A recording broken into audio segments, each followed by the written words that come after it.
টাকা নিলে ভাই ফেরত চাইলে শত্রু, ধার নেওয়ার সময় মিষ্টি কথা, পরে হয়ে যায় গম্ভীর গরু।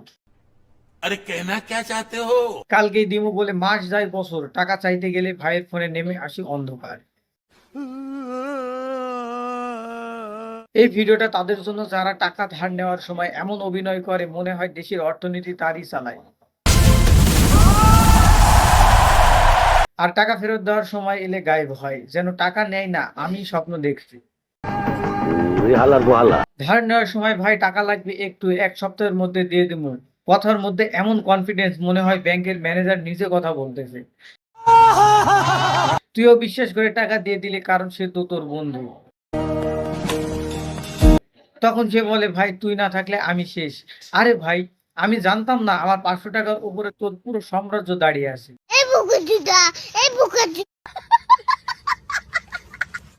এক সপ্তাহ গেল, তুই মেসেজ দিলি ভাই টাকাটা কবে দিবি, সিন করলো।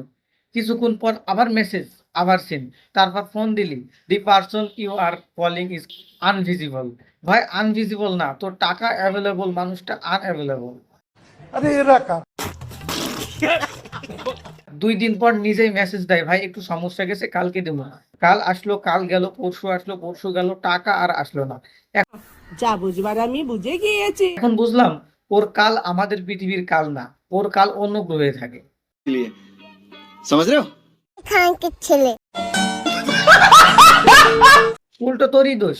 একদিন সরাসরি বললি, ভাই আমার টাকাটা দরকার, তখন সে আবার বিরক্ত, ভাই এত তাড়া দিস কি?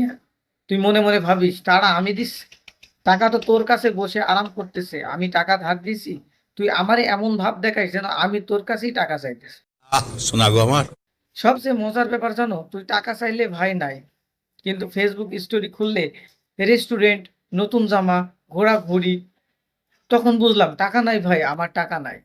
পার পারে দেশটা বইরা গেছে। ধার দেওয়া টাকা হারায় না ভাই, শুধু মালিক বদলায়। কি সাংঘাতিক ব্যাপার দেখো। তাই কাউকে টাকা ধার দেওয়ার আগে মনে রাখো, বন্ধুত্ব থাকুক বন্ধুত্বের জায়গায়, আর টাকা থাকুক নিজের পকেটে। झूठ बोले कौआ काटे, कल कौआ से डरियो, मैं मर के चली जाऊंगी, तू तेरे रहियो।